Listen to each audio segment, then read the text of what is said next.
Hello बेटा, आज हम वो चैप्टर लेके आने वाले हैं जो हमेशा से सबकी नींद उड़ा के रखता है और उस चैप्टर का नाम है मॉलिक्यूलर बेसिस ऑफ इनहेरिटेंस और इसका आज लेक्चर 3 है। इससे पहले मैंने लेक्चर 1 और लेक्चर 2 दोनों को यहाँ पे मैंने कंप्लीट कर दिया था। इस सीरीज का नाम है बायो डीप डाइव सीरीज। क्यों बोलता हूं ऐसा? क्योंकि हम यहाँ पे कॉन्सेप्चुअल लेके चलते हैं। यहाँ पे ये ऊपर ऊपर से पढ़ के काम निपटा दिया वैसे वाला नहीं है। तो बेटा उन्हीं बच्चों के लिए है जो बच्चे सीरियस तरीके से चीजों को समझना चाहते हैं, रट्टा नहीं मारना चाहते। और ये चैप्टर आपको पता ही, रटने से तो कुछ होने वाला इसका है नहीं। आप चाहे 10 बार रट लो चाहे 20 बार रट लो, इसलिए बेटर है कि एक बार पढ़ो, ठंडे दिमाग से पढ़ो, अच्छे से टाइम लो। एक ही बार टाइम लो काफी है, बार बार रिवाइज करके टाइम बर्बाद करने का कोई लॉजिक नहीं है। तो बेटा आज हम कंप्लीट करने वाले हैं। आज का जो हमारा जो है टॉपिक्स है पहले बता देता हूं। नंबर 1, आज हम करने वाले हैं ग्रिफिथ एक्सपेरिमेंट। ग्रिफिथ एक्सपेरिमेंट, ठीक है,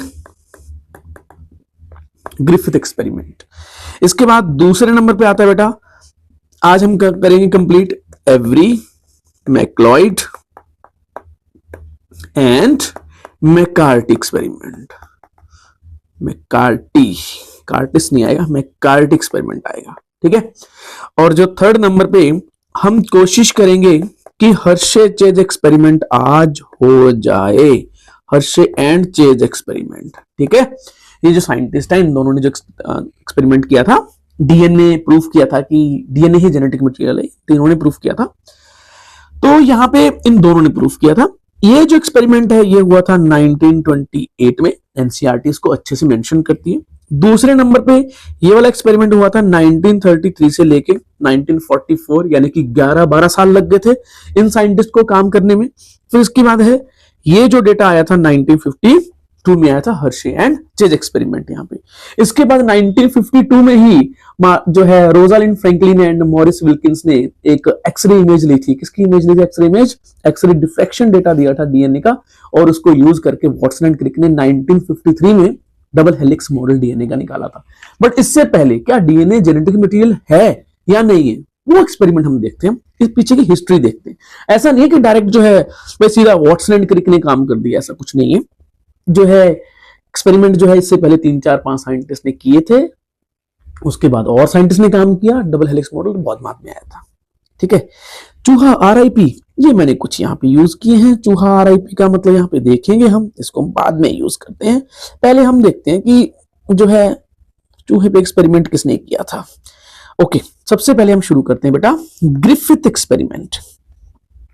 फ्रेडरिक ग्रिफिथ एक्सपेरिमेंट, ठीक है। और जो इन्होंने एक्सपेरिमेंट किया था वो ट्रांसफॉर्मेशन प्रिंसिपल का किया था बेटा। क्या किया था? ट्रांसफॉर्मेशन प्रिंसिपल एक्सपेरिमेंट किया था इन्होंने।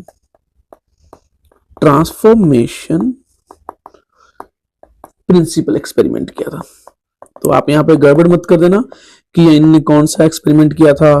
ट्रांसफॉर्मेशन क्या होता है ये आपने कहीं ना कहीं पढ़ा होगा, उधर बायोटेक में पढ़ा होगा। तो आपसे एक छोटा सा क्वेश्चन है कि वहां पे उस बायोटेक में ट्रांसफॉर्मेशन का मतलब क्या है, आप कमेंट सेक्शन में मेरे को बताओगे। लेट्स सी आपको बायोटेक भी कितनी आती है। फ्रेडरिक ग्रिफिथ एक्सपेरिमेंट में देखो, सबसे पहले ये हुआ था 1928 में, ठीक है। बट एनसीईआरटी मेंशन करती है 1926 में कुछ हुआ था। तो 1926 में एनसीईआरटी यहां पे ये बोल रही है क्वेस्ट फॉर, क्वेस्ट का मतलब क्या होता है? प्यास लगना, जानने की इच्छा होना। Quest for genetic material finding, कि जेनेटिक मटेरियल है क्या, कौन है, और प्रोटीन है या फिर डीएनए है या फिर आरएनए है, इन तीनों में से कौन है जेनेटिक मटेरियल, ये फाइंड आउट करने के लिए बेटा 1926 में क्या शुरू हो गया था, यहां पे क्वेस्ट शुरू हो गया था। बट एक्चुअल में जो एक्सपेरिमेंट है वो शुरू किया था फ्रेडरिक ग्रिफिथ ने। ये बेटा एक मेडिकल ऑफिसर था, ठीक है, मेडिकल ऑफिसर था, और वो ब्रिटिश था बेटा। क्या था? ब्रिटिश था।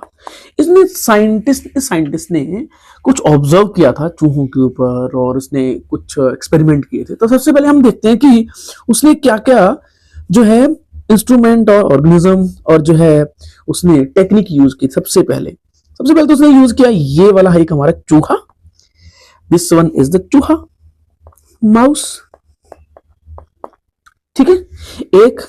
अब दूसरे नंबर पे उसने यूज किया एक बैक्टीरिया। अब बैक्टीरिया क्वेश्चन पूछा जाता है कि बैक्टीरिया कौन सा यूज किया, इकोलाई यूज किया था, स्ट्रेप्टोकोकस या स्टेफाइलोकोकस। तो बेटा उसने यूज किया था स्ट्रेप्टोकोकस निमोनी, न्यूमोनी। ठीक है, निमोनी का मतलब जो निमोनिया कॉज करता है, ऑब्वियसली लंग्स इन्फेक्शन करता है। इसके भी उसने दो स्ट्रेन यूज किए थे। स्ट्रेन क्या होता है, जैसे हमारे केस में या फिर ऑर्गेनिज्म मैमल्स के केस में या ऑर्गेनिज्म केस में क्या होता है, स्पीशीज की सब स्पीशीज होती है। वैसे ही बैक्टीरिया में ना एक स्पीशीज के अंडर बहुत सारे स्ट्रेन्स हो सकते हैं। ठीक है, तो इसने दो स्ट्रेन यूज किए थे। एक कौन सा था, आर स्ट्रेन, और एक कौन सा था, एस स्ट्रेन। इसके बारे में हम देखेंगे, अच्छे से देखेंगे।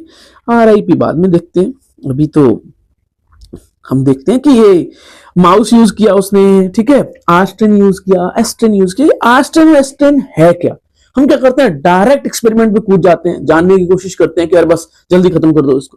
पहले देख तो लो कि बैक्टीरिया क्या है। एक्चुअल में आर स्ट्रेन कौन सा होता है, ये है हमारा आर स्ट्रेन। आर स्ट्रेन अगर हम पेट्री डिश में उसको ग्रो करते हैं, ये पेट्री डिश हो गई है ना, ठीक है। तो आर स्ट्रेन जो है ना, एक ऐसे रफ सी कॉलोनी बनाता है, ऐसे करके रफ सरफेस वाली ना कॉलोनी बनाता है। अगर मैं बात करता हूं जो एस स्ट्रेन है, अगर उसको मैं पेट्री डिश पे ग्रो करता हूं, पेट्री डिश क्या होती है, एक स्पेशल टाइप की डिश होती है जहां पे बैक्टीरिया को ग्रो करवाया जाता है, माइक्रोबायोलॉजी लैब में यूज होती है। अब मैं क्योंकि बैकग्राउंड मेरा बेटा माइक्रोबायोलॉजी का है, ठीक है, मैंने मेडिकल माइक्रोबायोलॉजी भी पढ़ी थी MSc में, तो हमने इसके ऊपर एक्सपेरिमेंट किए थे। स्टेफाइलोकोकस और स्ट्रेप्टोकोकस को मैंने ग्रो किया था अपने टाइम पे, मेरे को याद आ जाता है। और ये वाला जो है एस स्ट्रेन है, वो स्मूथ शाइनी कॉलोनी प्रोड्यूस करता है। कौन सी कॉलोनी प्रोड्यूस करता है, smooth and shiny colony produce करता है। ठीक है, ये हो गया भैया, ठीक। और ये रफ कॉलोनी, रफ सरफेस दिखती है इसकी, क्लियर कट, ऊपर के जो एजेस दिख रहे हैं ना आपको, ये रफ है। ठीक, अब यहां पे फॉर एग्जांपल अगर मैं यहां पे आर स्ट्रेन क्या होता है, आर स्ट्रेन नॉन वायरुलेंट होता है। चीज का ध्यान रखना जरूरी है, नॉन वायरुलेंट का मतलब क्या है, ये इन्फेक्शन कॉज नहीं करता, या फिर इन्फेक्शन इतना सीरियस नहीं होता कि डेथ हो जाए। ठीक है, इन्फेक्शन ये कॉज नहीं करता है, या फिर लेस वायरुलेंट है, लेस इन्फेक्शियस है। वायरुलेंट तो नॉन ही है, लेस इन्फेक्शियस है। ये वाला क्या है, वायरुलेंट है। वायरुलेंट का मतलब क्या है, अग्रेसिव है। इससे इन्फेक्शन बहुत स्ट्रॉन्ग तरीके से होता है, और इस केस में क्या हो जाती है, डेथ हो जाती है ऑर्गेनिज्म की, अगर ये इन्फेक्शन कर दे। ऐसा होता क्यों है, क्योंकि अगर आप ध्यान से देखोगे एस स्ट्रेन को, अगर आप ध्यान से देखोगे ना, तो इसकी सरफेस पे ना एक कोट है, म्यूकोपॉलीसैकेराइड कोट। क्या है ये, म्यूकोपॉलीसैकेराइड कोट। अब ये म्यूकोपॉलीसैकेराइड कोट क्या करता है बेटा, म्यूकोपॉलीसैकेराइड कोट इसको प्रोटेक्ट करता है। किससे प्रोटेक्ट करता है, इम्यून सिस्टम से प्रोटेक्ट करता है। ठीक है, जो होस्ट का इम्यून सिस्टम है उससे प्रोटेक्ट करता है। तो होता क्या है, ये म्यूकोपॉलीसैकेराइड थोड़ा स्टिकी भी होता है, तो क्या करता है, ये लंग्स के अंदर चिपक जाता है जाके, और ये एक्सपेल भी नहीं होता कफ के साथ, और इन्फेक्शन बढ़ता जाता है और डेथ हो जाती है। लंग्स इन्फेक्शन करता है, कुल मिला के मैं कहना चाह रहा था। अब ये जो नॉन वायरुलेंट वाला जो है बेचारा, जो आर स्ट्रेन है, इसकी सरफेस पे ऐसा कुछ भी नहीं है, तो नो म्यूकोपॉलीसैकेराइड कोट। अब क्योंकि कोई कोट नहीं है, तो इसको क्या करता है, इम्यून सिस्टम जो होस्ट का है उसको डिटेक्ट कर लेता है, उसको किल कर देता है, तो ये जो है इन्फेक्शन कॉज नहीं कर पाता। अब ये ऑब्जर्वेशन के बेस पे उसने कुछ काम किए, तो लेट्स सी हम काम कैसे करते हैं। अब यहां पे उसने कुछ काम किया, उसने एक चूहा, चलो आजा भाई चूहा आ जाओ, डुप्लीकेट चूहा ले लिया हमने, चूहे को डुप्लीकेट कर दिया। अब यहाँ पे सेट 1 सेट 2 वो हम देखने वाले हैं। ठीक है, ध्यान से देखो आप, ये हमारा चूहा हो गया। अब इसने कुछ क्या काम किया, पहले नंबर पे, फर्स्ट नंबर पे फॉर एग्जांपल एक लाइव आर स्ट्रेन लिया उसने, live R strain, R for rough. ठीक है, किसका लिया, स्ट्रेप्टोकोकस का, जिसकी सरफेस पे कोई कोट नहीं है। क्या कर दिया, इसको चूहे के अंदर इंजेक्ट कर दिया, इसको चूहे के अंदर क्या कर दिया, इंजेक्ट कर दिया। ठीक है, इंजेक्टेड इनटू चूहा, इंजेक्टेड इनटू चूहा। चूहा यहाँ पे क्या है, अब क्योंकि ये नॉन वायरुलेंट है, कौन नॉन वायरुलेंट है, ऑब्वियसली आर स्ट्रेन, वो लाइव लिया, इसके इम्यून सिस्टम ने कैप्चर कर लिया, अब ये हैप्पी चूहा है, हैप्पी चूहा। तो हैप्पी चूहे के लिए हम स्माइल कर देते हैं, कोई स्माइली है कि नहीं है यहाँ पे, ना ना ना ना, फ्री है जी, फ्री है, फ्री वाला ले रखा है हमने तो, स्माइली दिख नहीं रही मेरे को, कहाँ है स्माइली। अब ठीक है चलो अपन इतना क्या, ये हैप्पी चूहा बना देते हैं हम, ये हैप्पी चूहा, क्यों हैप्पी चूहा है, जिंदा बचे, जान बची सो लाखों पाए। अब दूसरा चूहा, सो कॉल्ड जो चूहा था दूसरा, जिसमें लाइव एस स्ट्रेन चूहे के अंदर इंजेक्ट कर दिया, जिसके ऊपर क्या थी, म्यूकोपॉलीसैकेराइड की कोट थी। अब म्यूकोपॉलीसैकेराइड की कोट जो होती है वो स्टिकी होती है, वो चूहे के अंदर जाके चिपक जाएगी और चूहा क्या बोलते हैं, निकल जाएगा। ठीक है, तो यहां पे इंजेक्टेड इनटू चूहा, इंजेक्टेड इनटू चूहा। अब आपको क्या होना चाहिए, इसमें इन्फेक्शन होगा, इन्फेक्शन होगा और उसको बेचारे को ट्रीटमेंट तो दिया नहीं, चूहा निकल लिया हमारा, चूहा निकल लिया। लो ऐसे मार देते हैं, वैसे तो चूहे को ऐसे मारना नहीं चाहिए, बहुत गलत होता है। ठीक है, चूहा निकल लिया बेटा, चूहा गया। ठीक है, अब यहाँ पे चूहा डेड है, डेड चूहा हो गया। सैड चूहा है या हैप्पी चूहा है, बताओ क्या होना चाहिए। अब यहाँ पे RIP हो गया इसका, क्या हो गया इसका, RIP हो गया। अच्छा, जब इसके ब्लड सैंपल लेंगे, इस जो है मरे हुए चूहे का ब्लड सैंपल लेंगे, तो क्या इसके ब्लड के सैंपल में स्ट्रेप्टोकोकस का स्ट्रेन आएगा, कौन सा आएगा, एस स्ट्रेन आएगा। जब सैंपल से आइसोलेट करते हैं हमें पता चलता है कि इसके ब्लड में तो भर भर के बैक्टीरिया थे, कौन से थे वो, एस स्ट्रेन वाले थे, इसी वजह से चूहा मर गया था। अब तीसरे नंबर पर इसने एक मस्त काम किया, तीसरे नंबर पे इसने क्या किया, जो ये जो स्ट्रेन था कौन सा वाला, एस स्ट्रेन है ना, एस स्ट्रेन को इसने क्या कर दिया, हीट किल्ड कर दिया। क्या कर दिया इसने, हीट किल्ड हो गया, हीट किल्ड कर दिया। तो क्या हो गया, ये टूट फूट गया बैक्टीरिया है ना, ये बैक्टीरिया हो गया, टूट फूट गया, ये हो गया। और इसको इंजेक्ट कर दिया, इस मिक्सचर को इंजेक्ट इनटू चूहा। अब क्या होगा भाई, चूहा जिंदा बच जाएगा, क्यों जिंदा बचेगा, क्यों जिंदा बचा रह जाएगा बताओ, इसलिए बचा रह जाएगा क्योंकि इसको कोई दिक्कत नहीं है। क्यों दिक्कत नहीं है, क्योंकि जो बैक्टीरिया था हमारा वो मर चुका था। ये क्या है, डेड हीट किल्ड माउस, क्यों है, बैक्टीरिया हो गया हमारा। ठीक है, ओके, समझ में आ गया। अब यहां पे जो हीट किल्ड बैक्टीरिया है, अब उसके पास तो कोई रेप्लिकेटिंग कैपेबिलिटी तो है नहीं, तो चूहे के अंदर जैसे इंजेक्ट किया तो चूहा तो कोई दिक्कत वाली बात नहीं है, क्योंकि चूहे के पास तो कोई वायरुलेंट स्ट्रेन आया नहीं है, क्योंकि वो मरा हुआ था पहले, और चूहा जिंदा। अब यहाँ पे बताओ चूहा हैप्पी है या सैड है, ऑब्वियसली चूहा वेरी वेरी हैप्पी, क्यों, जिंदा है तो हैप्पी है। अब फोर्थ नंबर पे एक और एक्सपेरिमेंट होता है, फोर्थ नंबर पे बहुत इंटरेस्टिंग एक्सपेरिमेंट होता है और सबसे VVIP है ये, आपको समझने के लिए ना, थॉट प्रोवोकिंग एक्चुअल में, VVIP का मतलब वेरी वेरी इंपॉर्टेंट पॉइंट जो है, ठीक है, ये बहुत इंपॉर्टेंट है। अब हम देखते हैं कि ये कैसे काम करता है। अब उसने क्या किया, उसने लाइव आर स्ट्रेन ले लिया और हीट किल्ड उसने एस स्ट्रेन ले लिया। ये क्या है, लाइव था, और ये क्या है, हीट किल्ड एस स्ट्रेन।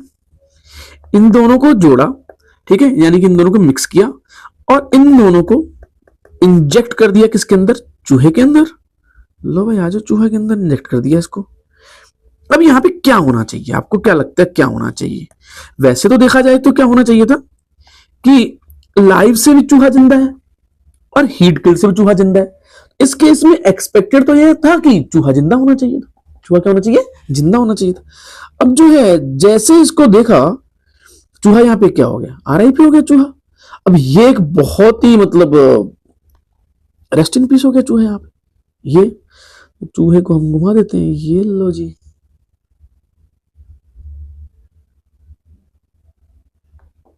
ठीक है, चूहा RIP हो गया, डेड माउस हो गया। अब ये डेड माउस का जैसे ही सैंपल लिया, ब्लड सैंपल लिया इसका, तो उसको पता क्या मिला, उसको आयरनिकली लिविंग एस स्ट्रेन मिला। लिविंग एस स्ट्रेन मिला, live S strain from blood sample, from blood sample. अब देखो ये होना थोड़ी चाहिए था यार, ये कैसे हो सकता है? अब देखो दो केस हो सकते हैं इस केस में। भाई एस्ट्रेन कहां से आया? एस्ट्रेन तो इंजेक्ट ही नहीं किया था ना, ब्लड सैंपल में कहां से आएगा? और चूहा मर कैसे गया? चूहा मर इसलिए गया क्योंकि जो है एस्ट्रेन उसके ब्लड में था। बट ये एस्ट्रेन आया कहां से? उसने एक बार एक्सपेरिमेंट किया, दो बार किया, उसने कहा कि यार गलती हो रही है शायद मेरे से, बार बार बार बार बहुत सारे चूहे मार दिए इस चक्कर में उसने। ठीक है, अब यहां पे उससे दो उसने एक्सपेक्टेशन की कि या तो भैया जो आर स्ट्रेन है वो एस में कन्वर्ट हो गया, ठीक है, ट्रांसफॉर्म हो गया, या फिर केस बी जो डेड एस स्ट्रेन है वो फिर से क्या हो गया, लाइव एस स्ट्रेन में कन्वर्ट हो गया। किसमें कन्वर्ट हो गया? लाइव एस स्ट्रेन में कन्वर्ट हो गया। अब एक चीज तो क्लियर है जी, जिंदा नहीं हो सकता, ये दूसरा केस तो नहीं हो सकता। क्यों नहीं हो सकता? दूसरा केस क्यों नहीं हो सकता? क्योंकि मरे हुए लोग वापस नहीं आते, तो ये बैक्टीरिया वापस नहीं आ सकता। केस एक ही हो सकता है, एक केस कि जो आर है वो ट्रांसफॉर्म हो गया हो एस में। अब उसने बार बार एक्सपेरिमेंट किया तो उसने कंक्लूजन दिया एक। क्या कंक्लूजन दिया उसने? कंक्लूजन नहीं, कंक्लूजन। एक्सपेरिमेंट करने के बाद बार बार उसने क्या कंक्लूजन दिया कि जो आर स्ट्रेन वाला जो बैक्टीरिया है वो जब हीट किल्ड एस स्ट्रेन की प्रेजेंस में होता है तो वही जो आर स्ट्रेन है वो ट्रांसफॉर्म हो जाता है एस स्ट्रेन में। इसमें ट्रांसफॉर्म हो जाता है एस स्ट्रेन में, ट्रांसफॉर्म हो जाता है बेटा। तो ये जो केस था, ये इसको उसने बोला कि something is transferred from the heat killed R strain and this transformed into the S strain. तो यहां पे एक हम थ्योरी लिखते हैं, एक स्टेटमेंट लिखते हैं। स्टेटमेंट लिखना बहुत जरूरी है, नोट में स्टेटमेंट लिखते हैं जो कि काम आएगी। अब इन द प्रेजेंस ऑफ, मेरे साथ साथ लिखोगे आप, in the presence of heat killed S strain live R strain transformed into live S strain. ठीक है, कौन? R strain. And this is called transformation, and this thing is called transformation. अब यहां पे दूसरा आ जाएगा। दूसरा क्या है? हीट किल्ड एस स्ट्रेन से कोई चीज ट्रांसफर हुई, something is transferred to R string which convert it into S string। क्या कर दिया उसको? S string में कन्वर्ट कर दिया।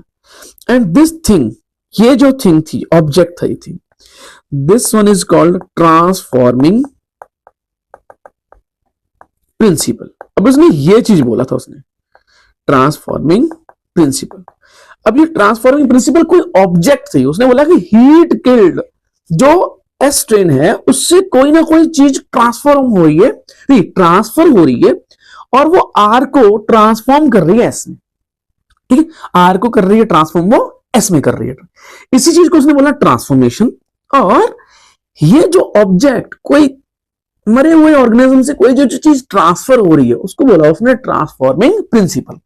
तो अब ये क्वेश्चन पूछा जाता है कि ट्रांसफॉर्मिंग प्रिंसिपल एक्सपेरिमेंट वो किसने किया था? तो बेटा वो किसने किया था?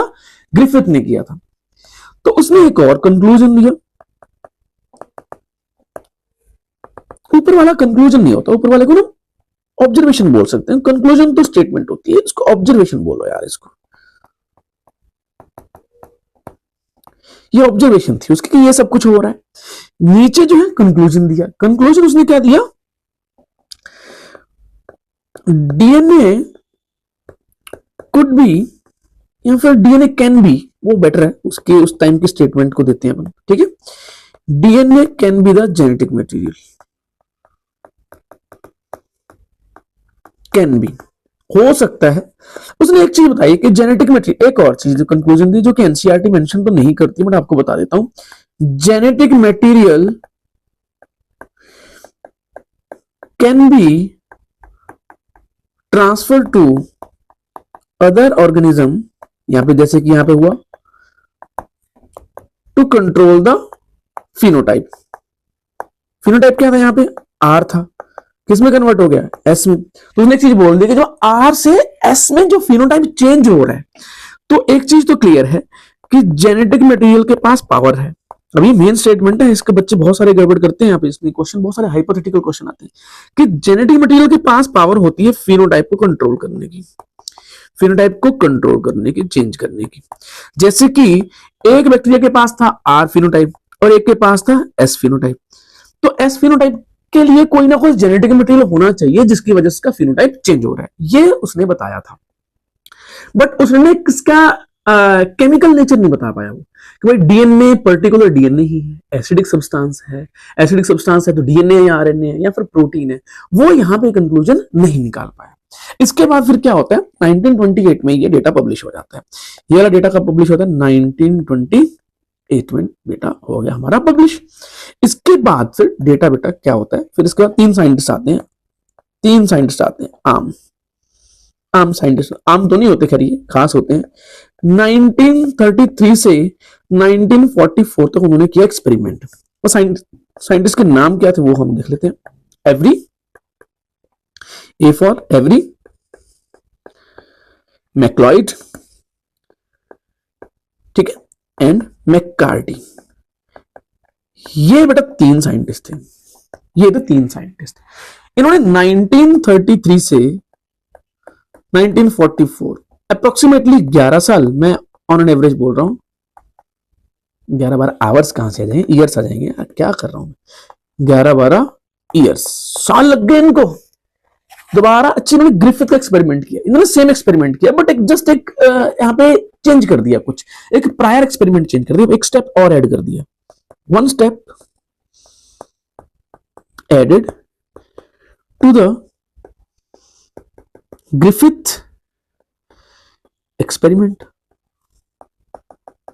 ठीक है, सारे काम किया उन्होंने, चूहों का एक्सपेरिमेंट किया, सारे आर के साथ काम किया, एस के साथ काम किया, बट उन्होंने एक स्टेप ऐड कर दिया, और वो स्टेप था enzymatic treatment. Enzymatic treatment of heat killed S strain. ठीक है, ये उन्होंने ऐड कर दिया, ये एक अलग से ऐड कर दिया। किसने ऐड कर दिया, ये ऐड कर दिया जी हमारे एक्सपेरिमेंट में तीन साइंटिस्ट ने। कैसे किया वो हम देख लेते हैं। अब इन्होंने क्या किया, हीट किल्ड, देखो हीट किल्ड हो गया, एस्ट्रेन हो गया, ठीक है, हीट किल्ड एस्ट्रेन, ये ऐसे फ्रेगमेंट हो गया ना, हीट क्या करती है उसको, बैक्टीरिया को किल कर देती है, फ्रेगमेंट वो कर देती है। ठीक है, अब जो है इसमें क्या किया, एंजाइमेटिक ट्रीटमेंट कर दिया। अब यहां पे क्या जाएगा, एक और स्टेप आ जाएगा, एंजाइम। ठीक, अब यहां पे एंजाइम पहले केस में फॉर एग्जांपल कौन सा है, आरएनएज है। ठीक है, अब आरएनएज ने क्या कर दिया, इस मिक्सचर के अंदर, ये हीट किल्ड जो मिक्सचर है उसके अंदर आरएनए को डाइजेस्ट कर दिया। तो पीछे क्या बच गया, पीछे हो सकता है डीएनए बच जाए, फिर हो सकता है प्रोटीन बच जाए। अब इस मिक्सचर को कर दिया इंजेक्ट इनटू चूहा, इंजेक्ट इनटू चूहा, इंजेक्ट इनटू माइस। एक्चुअल में थोड़ा सा मैं एक और बताता हूं, यहाँ पे ऑब्वियसली ये मिक्सचर करने के बाद mix with R, mix with the R, R कौन सा होता है, मिक्स विद द आर यानी कि लाइव आर, फिर उसके बाद इंजेक्ट कर दिया। तो इस केस में क्या होना चाहिए, ऑब्जर्वेशन क्या होनी चाहिए, चूहे की क्या ऑब्जर्वेशन होनी चाहिए। एक चीज तो क्लियर है कि हीट किल्ड जो था, अगर ये हीट किल्ड, जो कि इसके पास आरएनए भी हो सकता है, प्रोटीन भी हो सकता है, और क्या हो सकता है, डीएनए भी हो सकता है मिक्सचर में, हीट किल्ड के मिक्सचर में, है ना। अब क्या है, एंजाइम हमने यूज किया आरएनएज, तो आरएनए खत्म हो गया, बट डीएनए अभी भी रह गया, डीएनए अभी भी रह गया। और इसका मतलब है हीट किल्ड में डीएनए था, हीट किल्ड में क्या था, डीएनए था। अभी हीट किल्ड जो डीएनए है ये मिक्स आर के साथ हुआ और आर के पास ट्रांसफर हो गया, तो आर के पास ट्रांसफर होने से क्या हो जाएगा, वो एस में कन्वर्ट हो जाएगा, और चूहा क्या हो जाएगा, डेड हो जाएगा, डेड चूहा, डेड माउस। क्यों डेड माउस हो गया? क्योंकि भैया ऐसा है, इस केस में ध्यान से सुनो, यहाँ पे होल्ड करके सुनो, ठंडे दिमाग से सुनो, क्योंकि हम ये वन शॉट तो यानी आराम से टाइम से लेके काम करेंगे। हुआ क्या, हीट गिल्ड में जो आरएनए था और जो डीएनए था और जो क्या था, प्रोटीन था, अगर उसका एंजाइमेटिक ट्रीटमेंट होता है तो पीछे क्या बचता है, आरएनए प्लस, आरएनए तो खत्म हो गया, पीछे क्या बचेगा, दो चीज बचेंगी, प्रोटीन प्लस डीएनए, और प्लस में हमने क्या कर दिया, आर स्ट्रेन ले लिया। तो हुआ क्या, ये जो आर स्ट्रेन है ये डीएनए की प्रेजेंस में ट्रांसफॉर्म हो गया किसमें, एस में, और जब इसको वापस इंजेक्ट किया चूहे के अंदर तो क्या हो गया, चूहा डेड हो गया, डेड माउस। डेड माउस को ऐसे बना देते हैं हम, डेड माउस हो गया। ठीक है, अब ये वाला जो केस हो गया यहाँ पे पहले केस में, फिर उसने दूसरा एक्सपेरिमेंट किया। अब यहाँ पे मैं इजी कर रहा हूँ काम, ठीक है, मैं आपको समझाने के लिए कर रहा था। अब उसने एंजाइम कौन सा लिया, हीट किल्ड मिक्सचर लिया, हीट किल्ड एस्ट्रेन HKS, प्लस में एंजाइम कौन सा लिया उसने, प्रोटीएज, और प्लस में क्या कर दिया, फिर उसके बाद ऐड कर दिया, किसके साथ ऐड कर दिया, प्लस में आर स्ट्रेन ऐड कर दिया जो कि लाइव था, फिर उसके बाद इंजेक्ट कर दिया। अब इस केस में क्या होना चाहिए वो आपको बताता हूं आपको। इस केस में इसके पास था वही RNA plus DNA plus protein plus proteases का हो गया, तो क्या बचा, क्या प्रोटीन खत्म हो गया, डीएनए प्लस आरएनए बच गया, और आर स्ट्रेन के साथ क्या कर दिया, उसको मिक्स कर दिया, ये आर स्ट्रेन के साथ मिक्स कर दिया। तो किस में कन्वर्ट हो गया, ये वाला एस्ट्रेन में कन्वर्ट हो गया। क्यों एस्ट्रेन में कन्वर्ट हो गया, क्योंकि डीएनए फिर से ट्रांसफर हो गया आर के पास। ठीक है, अब ये जो एस्ट्रेन है जब इंजेक्ट किया गया तो चूहा क्या हो गया, फिर से क्या हो गया, यहाँ पे इंजेक्ट किया गया, इंजेक्ट करने के बाद चूहे को क्या होना चाहिए, आप बताओगे भैया, आप बताओ क्या होना चाहिए, चूहा, एस्ट्रेन गया तो चूहा खत्म ना, एस्ट्रेन अंदर चूहे की आत्मा बाहर, ये चूहा खत्म बेचारा। ये वाला एक्सपेरिमेंट।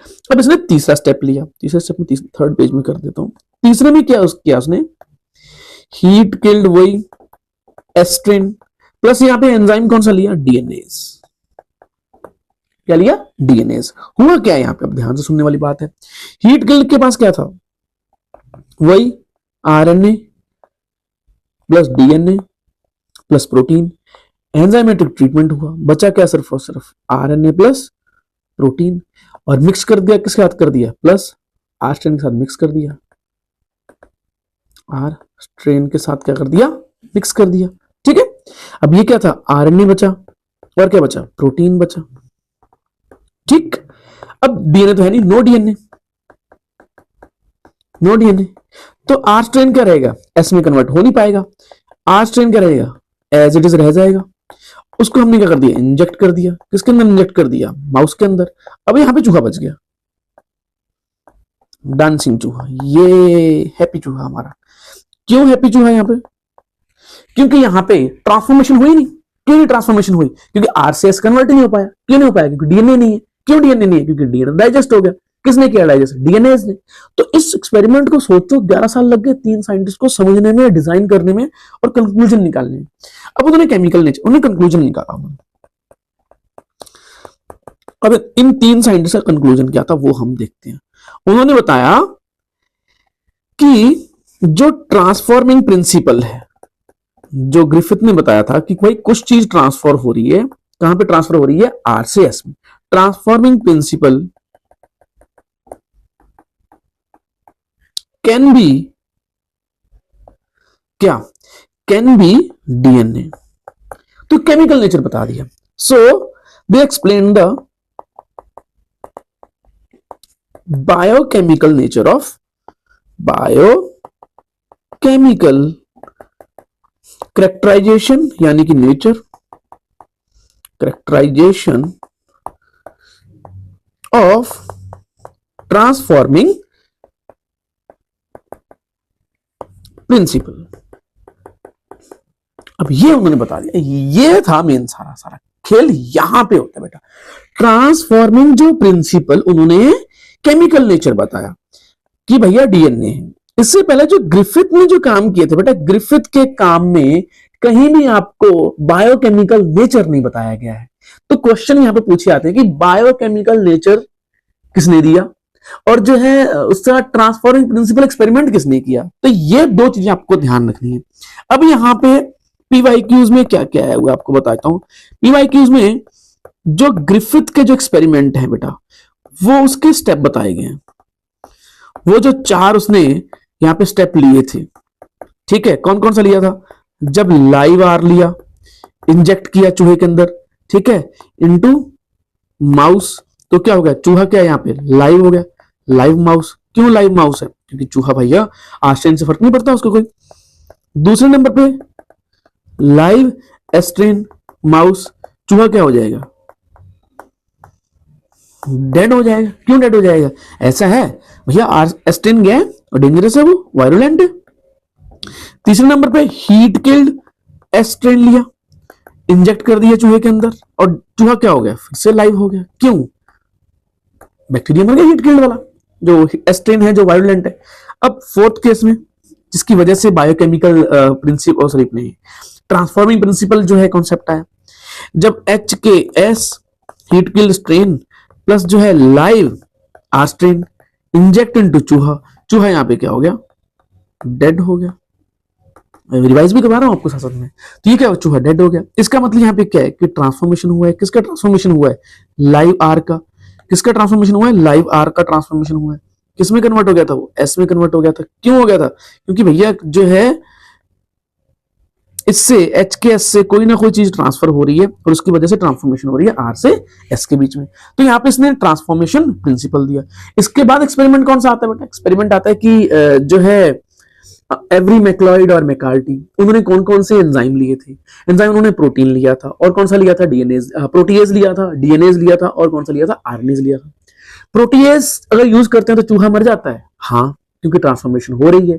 अगर आरएनए यूज करते हैं तो चूहा मर जाता है, हाँ, क्योंकि ट्रांसफॉर्मेशन हो रही है। थर्ड नंबर पे जैसे डीएनए यूज करते हैं तो डीएनए खराब हो जाता है, डीएनए यानी कि डाइजेस्ट हो जाता है सिंपल से। तो आर स्ट्रेन के पास डीएनए पहुंचता नहीं है, वो ट्रांसफॉर्मेशन हो नहीं पाती है उसकी और वैसे में कन्वर्ट हो नहीं पाता और चूहा जिंदा बच जाता है। ये वाले टाइप के बेटा क्वेश्चन आते हैं, ठीक है। तो अच्छा, एक चीज और आपको अनाउंसमेंट है, बढ़िया अनाउंसमेंट है बेटा, लास्ट में आपको बता रहा हूं मैं। अनाउंसमेंट ये है कि जितनी भी बायो डीप डाइव सीरीज की हमारी जो है, मैं यहां पे मॉलिक्यूलर बेसिस की यहाँ पे जो लेक्चर्स बना रहा हूँ, वीडियो बना रहा हूँ, लेक्चर वीडियो बना रहा हूँ, उसके साथ साथ में मैं पैरेलल में इनकी एनसीईआरटी सर्जरी भी करेंगे इस चैप्टर की बेटा, ठीक है। इस चैप्टर की मैं एनसीईआरटी सर्जरी भी करने वाला हूं। एनसीईआरटी सर्जरी का मतलब क्या है? यहां पे हमने कॉन्सेप्चुअल समझा, हमने समझा कि हो क्या रहा है, मतलब बवाल क्या है। एनसीईआरटी सर्जरी में हम देखेंगे कि हमने जो समझा उसमें एनसीईआरटी क्या कह रही है। तो इसके बाद आपको स्टेप ध्यान रखना है, ये वाला पहले बायो डीप डाइव सीरीज आपको देखनी है फर्स्ट स्टेप पे, अगर आप बहुत डेप्थ में समझना है तो। फिर उसके बाद आपको एनसीईआरटी जो है सर्जरी सीरीज देखनी है। फिर उसके बाद बेटा मेरी एक और सीरीज है एक्सरे सीरीज। तो एक्सरे सीरीज में मैं क्या करवाता हूं, जो 20 एमसीक्यूज हैं आपके, हाई क्वालिटी एमसीक्यूज है, उसको हम लाइव सॉल्व करते हैं, मतलब वीडियो में सॉल्व करते हैं, ठीक है, साथ साथ में सॉल्व करते हैं और उसके सॉल्यूशन भी देते हैं। अब वो करना। फिर इसके बाद जब ये वाला कंप्लीट हो जाए, फिर बेटा मॉक टेस्ट आते हैं, मॉक टेस्ट एंड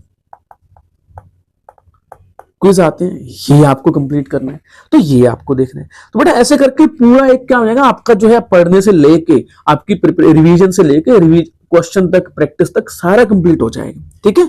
और साथ साथ में एक और चीज बता रहा हूं आपको मैं, प्लस में अब जो है मैं आने वाले टाइम में बेटा क्या करने वाला हूं, अभी तो मेरी मॉलिक्यूलर बायो की क्या चल रही है, बायो डीप जो है बायो डीप डाइव चल रही है हमारी,